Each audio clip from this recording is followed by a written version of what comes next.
सबसे one of the easiest chapter है +2 का, और पेपर में लास्ट ईयर भी 5 नंबर का पेपर आ चुका है, इसमें से 5 नंबर का बड़ा क्वेश्चन, ठीक है, और 3 नंबर का तो हर बार आता ही आता है, ठीक है। तो मान के जो टोटल पूरे 80 मार्क्स में से 5 नंबर का ये चैप्टर है, तो पिछली बार उन्होंने 5 नंबर का बड़ा क्वेश्चन डाल दिया था, अदरवाइज 2 MCQ आ जाते हैं और 1 3 नंबर का क्वेश्चन आया, ठीक है।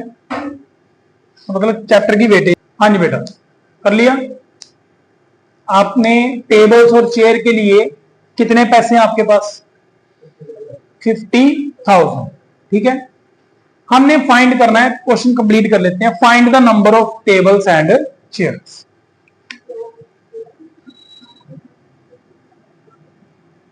Number of tables I mean से x लेट कर लेते हैं, and let the number of chairs से y, ओके। पहली सबसे पहली कंडीशन क्या है? That is x plus y। Total कितने लेने थे हम?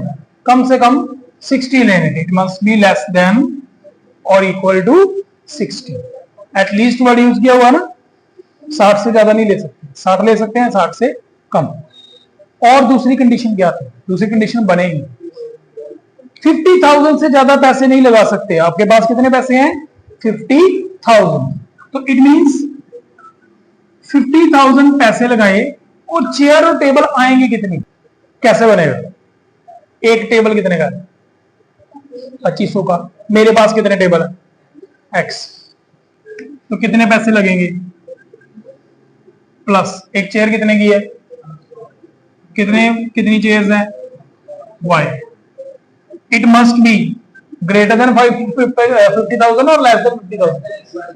Less than 50,000। क्लियर हुआ? ठीक है। और कुछ और भी एक चीज गिवन है, लेकिन वो बुक में लिखी नहीं हुई, ना ही मैंने स्टेटमेंट में लिखी है। अंडरस्टूड है टेबल और चेयर नेगेटिव तो नहीं ना हो सकते? नंबर ऑफ टेबल और चेयर। क्लियर? तो ये अंडरस्टूड थी। This is called general linear constraints. बताते हैं बाद में। अब हमने मैक्सिमाइज किसको करना था?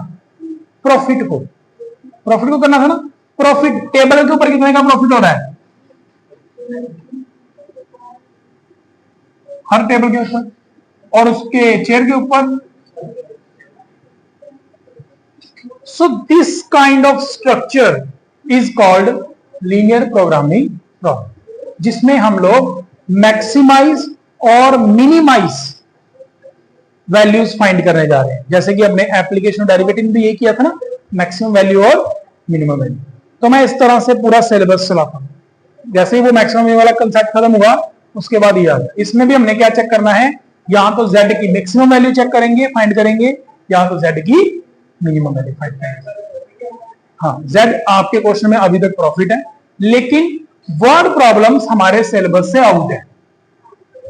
हमें वर्ड प्रॉब्लम्स को मैथ्स में बोलते हैं मैथमेटिकल फॉर्मेशन। वो हमारे सिलेबस का पार्ट नहीं है। तो जैसी क्वेश्चन मैंने आपको दिया है ना स्टेटमेंट, तो आपको इक्वेशन बनाने के लिए पेपर में कभी नहीं बोलेंगे। आपको इक्वेशंस बनी बनाई दी होंगी। हमारे सिलेबस में क्या है?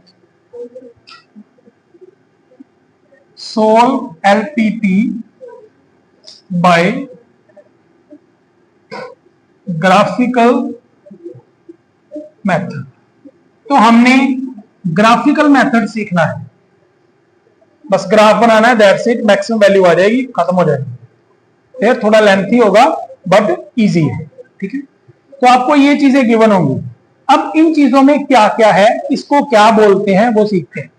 जो चीज को हमने मैक्सिमाइज करना है, जिस फंक्शन को हमने मैक्सिमाइज करना है, उसको बोलते हैं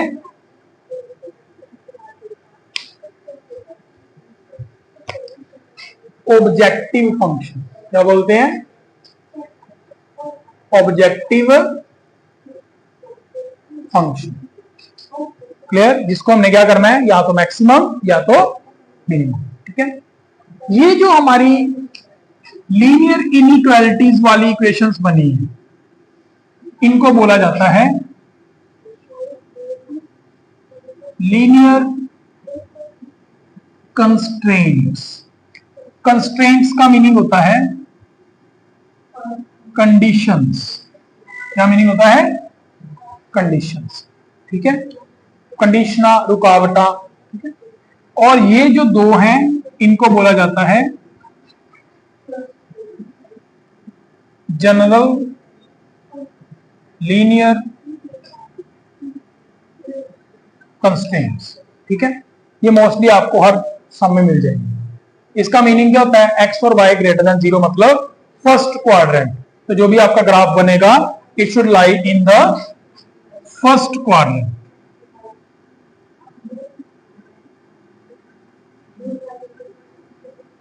क्लियर हुआ? ठीक है।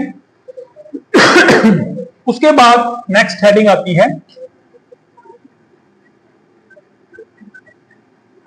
आज कोई कम नहीं करेंगे, आज सिर्फ समझेंगे कि हर वर्ड का मीनिंग क्या है। और आज के टॉपिक में एमसीक्यूज कवर होने वाले हैं। ठीक है, ऑप्टिमल वैल्यूज। अब ये ऑप्टिमल वैल्यूज कौन सी है? ऑप्टिमल वैल्यूज, वैल्यूज बोल दो या सॉल्यूशंस बोल दो। क्लियर? ये वो वैल्यूज हैं जिसके ऊपर हमारी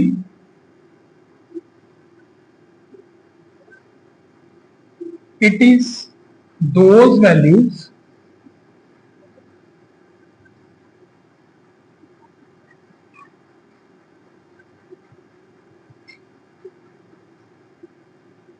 which represents the maximum or minimum value of z। Values बोल दो या सॉल्यूशंस बोल दो। मतलब ये वो वाले पॉइंट्स हैं ऑप्टिमल। ऑप्टिमल वर्ड का मीनिंग है मैक्सिमम या मिनिमम। मतलब ये सिंगल वर्ड दो चीजों को रिप्रेजेंट कर रहा है। ठीक है, मैक्सिमम मिनिमम की बोलने की बजाय हम क्या बोल सकते हैं? ऑप्टिमम, एक्सट्रीम टॉप या एक्सट्रीम बॉटम। ठीक है, तो ऑप्टिमम वैल्यूज वो वैल्यूज हैं, वो एक्स वाई की वैल्यूज हैं जो जेड में भरने पे हमें जेड की मैक्सिमम या मिनिमम वैल्यू प्रोवाइड करती है। ठीक है, तो ये सॉल्यूशंस होते हैं, एक्स वाई की वैल्यूज होती हैं। और ऑप्टिमम सॉल्यूशंस कितनी होती हैं? Optimum solutions, number of optimum solutions, ये ऑलवेज कितने होते हैं? Most of the time 2। Clear? कौन कौन से? या तो मैक्सिमम वैल्यू होगी या तो दो ही आंसर आएंगे। क्लियर? ठीक है, इतना note down.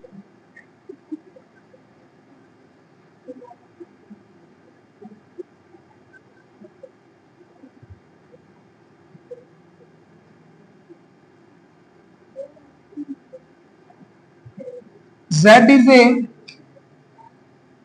linear polynomial in two variable।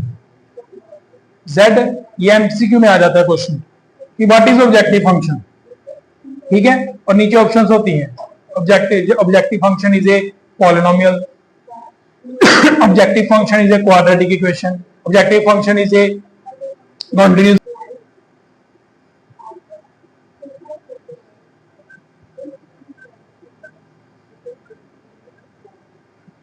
Linear constraints,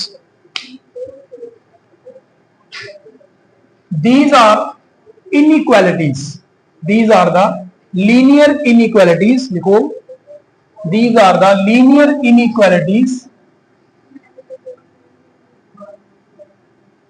these are the linear inequalities which represents an area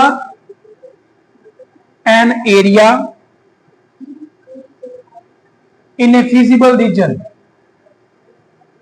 in a feasible region।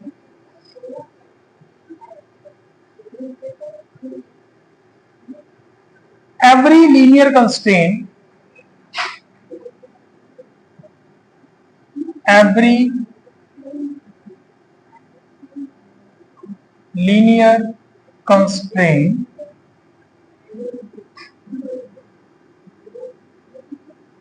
divide the plane into two halves। ठीक है, कोई भी लाइन है एक प्लेन को दो पोर्शंस में divide करती है, यस और नो? एक उसके ऊपर वाला और एक उसके नीचे वाला। अगर ऐसी है तो एक लेफ्ट वाला और एक राइट वाला। तो कोई भी लाइन किसी भी प्लेन को टू हाफ्स में क्या करती है, डिवाइड करती है। ये भी एमसीक्यू में आ जाती है। ओके, तो लीनियर कंस्ट्रेंट क्लियर होगी। लीनियर कंस्ट्रेंट को एक एग्जांपल से करेंगे। ओ जैसे कि 3x + 4y is less than equal to 10। ठीक है, लेट अस सपोज ये कोई भी लाइन है। अगर हम x की 12 कर दें, x की वैल्यू 3 भरोगे, ये लाइन की इक्वेशन ड्रॉ कर सकते हो 10th क्लास में जैसे करते थे। x की वैल्यू 0 भर दो, y की वैल्यू कितनी आएगी 3। x की वैल्यू y की वैल्यू 0 भर दो, x की वैल्यू कितनी आएगी 4 ना। y 0 भरने पे 4 दिए 12। ठीक है, तो ये 0 3 और 4 0 से कट करेगी, ये लाइन आ गई। ये सारा कुछ ग्राफ में करना है आपने। ठीक, लाइन भी ड्रॉ करनी है। अब हमने ये देखना है कि अगर तो मैं इसको इक्वल टू लिखता हूं 3x + 4y, अगर मैंने इक्वल टू लिखा फिर तो ये लाइन थी 10th क्लास में, लेकिन यहां पर मेरे स्टेटमेंट में क्या है, लेस देन। तो मतलब अब ये क्या रिप्रेजेंट कर रही है, एरिया। क्या रिप्रेजेंट कर रही है, एरिया। तो यहां तो ये ऊपर वाला एरिया रिप्रेजेंट करेगी या फिर ये। ठीक है, अब दोनों एरियाज में ना एक डिफरेंस है। ऊपर वाले एरिया में ओरिजिन नहीं है, नीचे वाले एरिया में ओरिजिन है। तो ओरिजिन के कोऑर्डिनेट्स क्या होते हैं, बड़े ध्यान से सुनना इसको। यही इस पूरे क्वेश्चन का सबसे मेन पॉइंट यही है, एरिया कौन सा शेड होना। ठीक है, तो ओरिजिन के कोऑर्डिनेट्स क्या होते हैं, 0 0। हम क्या करेंगे, हर बार लीनियर कंस्ट्रेंट्स जो भी होगी हमारे पास, हमने उठा के 0 0 उसमें फिल कर दिया। ठीक है, अब चाहे आप ये काम माइंड में कर लो, पेपर पे ना लिखो। अगर पेपर पे लिखना है तो हम ऐसे लिख देंगे, जो भी आपकी लीनियर कंस्ट्रेंट होगी। ठीक है, ये इसका सम से कुछ ज्यादा रिलेशन नहीं है, हम इसको कहीं यूज नहीं करेंगे कैलकुलेशन को, लेकिन हम ये चेक जरूर करेंगे कि वेदर इट इज ट्रू और फॉल्स। क्या 0 12 से छोटा होता है, इक्वालिटी साइन छोड़ दो, क्या 0 12 से छोटा होता है, सही बात है, दिस इज ट्रू। तो क्या मतलब हुआ कि ये जो 0 0 था, इट लाइज ऑन, कहां पे लाई किया, ऑन, अब बोलेंगे रीजन 1। तो this is not a line, this is a region 1। Line में लिख देते तो कोई भी चलेगा, क्लियर हुआ। तो ये ट्रू है, इस लाइन के एरिया में ये आ रहा है, तो इट मींस हम नीचे वाला एरिया शेड कर देंगे। ठीक, और ये एरिया कहां तक शेड करेंगे, इस तरह से पेंसिल के साथ आपने ऐसे ऐसे शेड करना। क्लियर, थोड़ी बिरली लाइनें बनाना। ओके, या फिर आप सिंपल एक एरो भी लगा सकते हो ताकि आइडिया हो जाए कि ये नीचे वाला एरिया। ठीक है, अब ऊपर वाला एरिया कब आएगा उसकी भी एग्जांपल देख लो। इसी स्टेटमेंट में अगर मैं ये कर दूं,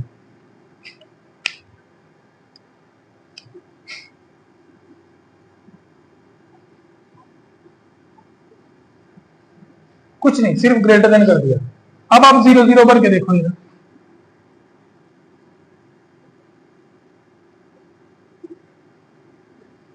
0 12 से बड़ा होता है कभी, नो, दिस इज फॉल्स। ये सब कुछ पे, हाँ कितने वाई हो तो क्या ये फॉल्स होगी स्टेटमेंट। इस मींस इस इक्वेशन के लिए, इस रीजन के लिए 0 0 इस रीजन में लाई नहीं करेगा। क्या करेंगे, 0 0 डज नॉट लाइज इन, इसको बनाना। तो इस केस में हम जीरो से, ओरिजिन से अवे वाला एरिया शेड करेंगे।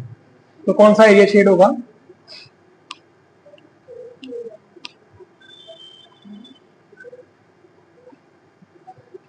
क्लियर हुआ? नोट डाउन करो इसको। ये सारा काम हमने क्वेश्चंस में करना है। ये सिर्फ उनके लिए है, एक बार सुन लो, ये सिर्फ वो लीनियर कंस्ट्रेंट्स के लिए एप्लीकेबल है जिसके राइट साइड में कोई कांस्टेंट नंबर होगा। जिसके राइट साइड में जीरो होगी उसको शेड करने का अलग स्टाइल है, उसको ऐसे नहीं करना।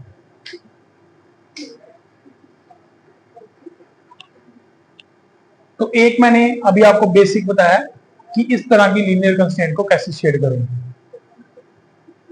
ठीक है, तेरे ना सारे पंगे लेने में लगा साहब, भोला बड़ा ना। हाँ भाई, फिजिबल रीजन क्या है? देखो, it is the common region, it is the common region shaded by two or more linear constraints. I repeat, it is the common region shaded by two or more linear constraints. Clear? जैसे कि for example आपकी एक constraint ये आई, इसने कहा नीचे वाला area shade करो। एक कंस्ट्रेंट यहां से आई, इसने भी कहा नीचे वाला एरिया शेड करो। इधर देखो सारे, अब ये कह रहा है नीचे वाला एरिया शेड करो, फर्स्ट वाली, तो ये वाला आ गया। यहां तो ये वाला आ सकता है, यहां तो ये वाला आ सकता है, या ये आ सकता है, नीचे तो जाएगा नहीं, फर्स्ट क्वार्टर में रहना है। ये भी आ सकता है, ये इसके नीचे तो यही है ना। और ये भी कहती है लेट अस सपोज कि नीचे वाला शेड करो, तो ये भी आ सकता है और ये भी आ सकता है। तो दोनों में कॉमन कौन सा आ रहा है? ये वाला।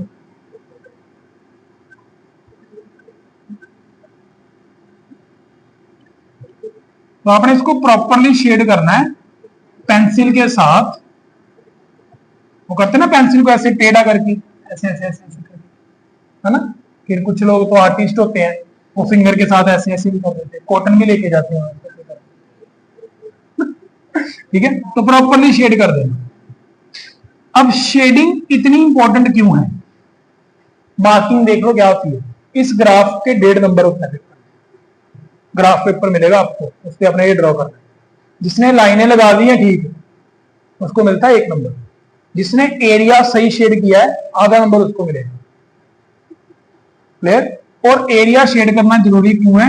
क्योंकि मुझे पूरे सम में ये कॉर्नर पॉइंट निकालने हैं, मेरा पूरा सम इसके ऊपर डिपेंड करता है। ठीक है, तो अभी हम फिजिबल रीजन की बात करते हैं। फिजिबल रीजन क्या हो गया? Common region made by the linear constraints. Got it? अब जो फिजिबल रीजन है, अब ध्यान से देखो, ये एक पॉलीगन बनती है ना। पॉलीगन क्या होती है? नंबर ऑफ साइड से जो बनती है। ट्रायंगल, क्वाड्रिलेटरल, पेंटागनल, हेक्सागनल, हेप्टागनल, ऑक्टागनल, नोनागनल, डेसागनल, डेकागनल, जो भी करते हो, है ना, 10 साइडों वाली, उन सबको क्या बोलते हैं? पॉलीगन। नंबर ऑफ साइड्स पर। तो ये एक तरह की क्या बनती है? पॉलीगन। इसका नाम क्या होता है? Convex polygon. क्या बोलते हैं इसको? नाम याद रखना है, कन्वेक्स पॉलीगन। एमसीक्यू में आना कि फिजिबल रीजन कौन सी polygon? It is a convex polygon. ठीक है, एक होती है कन्वेक्स। अच्छा, ये क्या है? इसको क्या बोलोगे? ये ट्रायंगल है, पेंटागनल है, हेक्सागनल है, क्या है?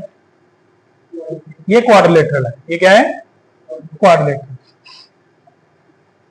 ध्यान से देखना, बड़ा मजा आएगा। ये क्या है? कि एरो हेड है।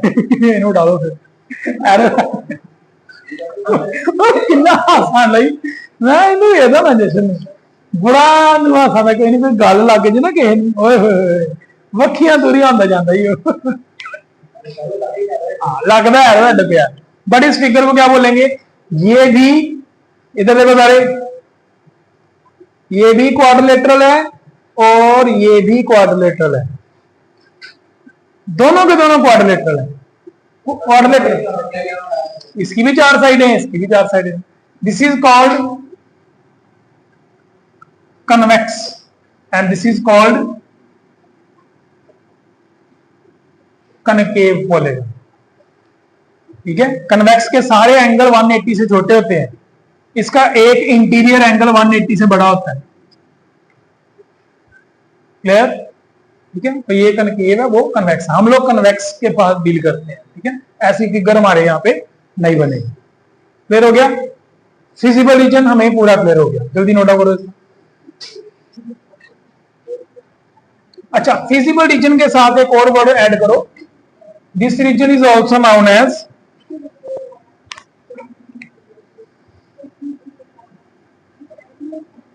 बाउंडेड रीजन या enclosed region. Next is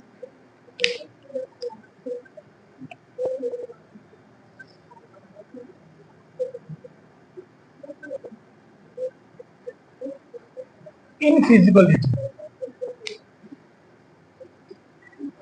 और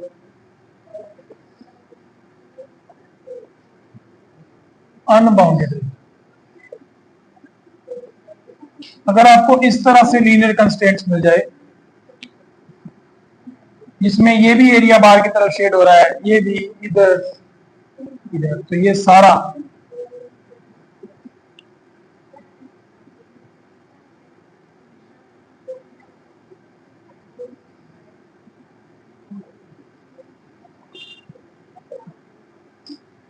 तो जो बाउंडेड नहीं है, this is called infeasible region और अनबाउंडेड रीजन। और ऐसा क्वेश्चन आने में पेपर में आने के फुल चांसेस है अनबाउंडेड रीजन वाले। एंड अगर मान लो ऐसा एरिया आ जाए, इधर देखो सारे, इसका बाहर वाला 2 लाइनों का, इसका अंदर वाला, कुछ कॉमन आया, कुछ कॉमन आया, तो इसको बोलेंगे नो फिजिबल रीजन। दोनों नोट डाउन कर लो। When there is no common region,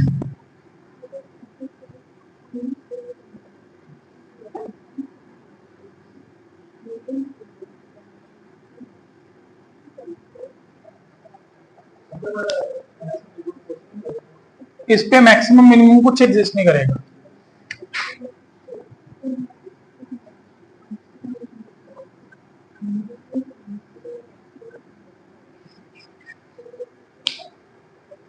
कि जब तक कॉमन रीजन आते रहेंगे तब तक फिजिबिलिटी है, तब तक फिजिबिलिटी है। तो फिजिबिलिटी वर्ड ये है, इसका डिक्शनरी मीनिंग देखोगे तो फिजिबल का मीनिंग होता है अप्रोचेबल, कि जिसको कंसीडर किया जा सकता है। इसको तो कंसीडर ही नहीं किया जा सकता, तो कॉमन पॉइंट कोई है ही नहीं। पॉलीगन मिल जाएगी इस तरह से, at that case you need to find the corner points. क्या फाइंड करने पड़ेंगे? Corner points. Let us say A B C D. सबसे इंपॉर्टेंट बात, optimal values exist eight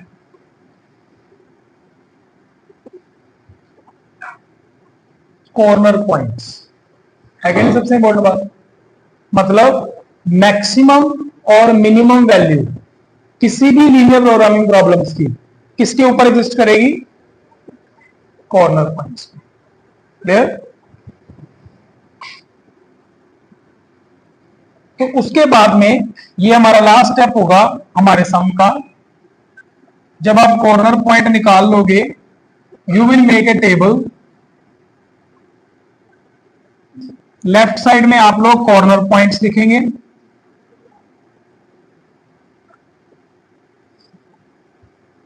and here you will write your objective function z और हर किसी की value निकालोगे, where कुछ ना कुछ वैल्यू आएंगी, तो उसमें से जो सबसे बड़ी वैल्यू होगी उसको आप क्या बोलोगे, मैक्सिमम वैल्यू, और जो सबसे छोटी होगी उसको क्या बोलोगे, ठीक है।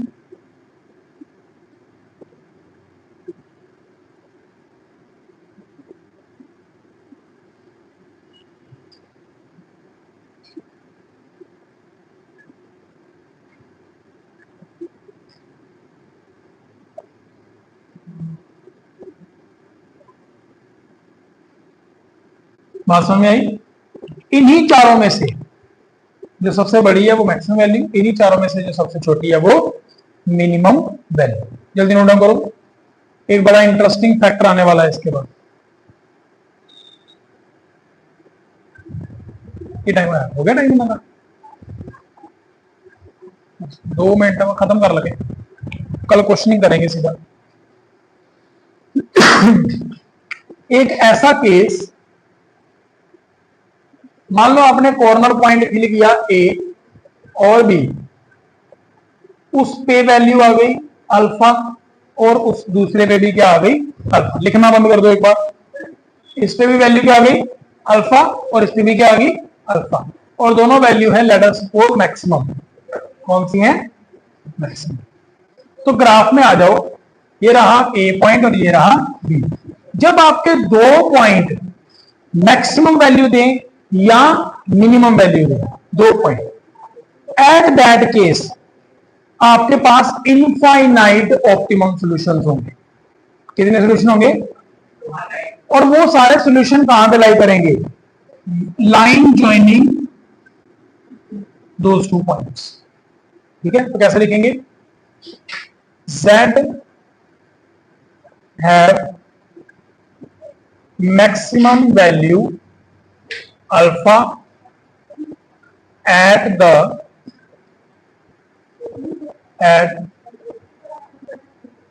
infinitely many points on line joining A and B। मतलब इस लाइन के ऊपर कितने भी पॉइंट होंगे ना, उन सभी पे हमारे Z की वैल्यू अल्फा ही आएगी। क्लियर, ए पे भी अल्फा, बी पे भी अल्फा, इनके अंदर कोई भी पॉइंट होगा उस पे भी वैल्यू क्या रहने वाली है, अल्फा रहने। इसलिए there are infinitely many optimal solution. पहले मैंने क्या बोला था कि ऑप्टिमल सॉल्यूशन कितने होते हैं, सिर्फ दो, या तो मैक्सिमम या तो मिनिमम। अगर ये क्वेश्चन आता है कि how many optimal solutions are possible, तो आपका आंसर क्या होना चाहिए, दो। लेकिन अगर क्वेश्चन ये पूछते if objective function z has the same value on the two different points, in that case there are infinitely many optimum solutions. So in this case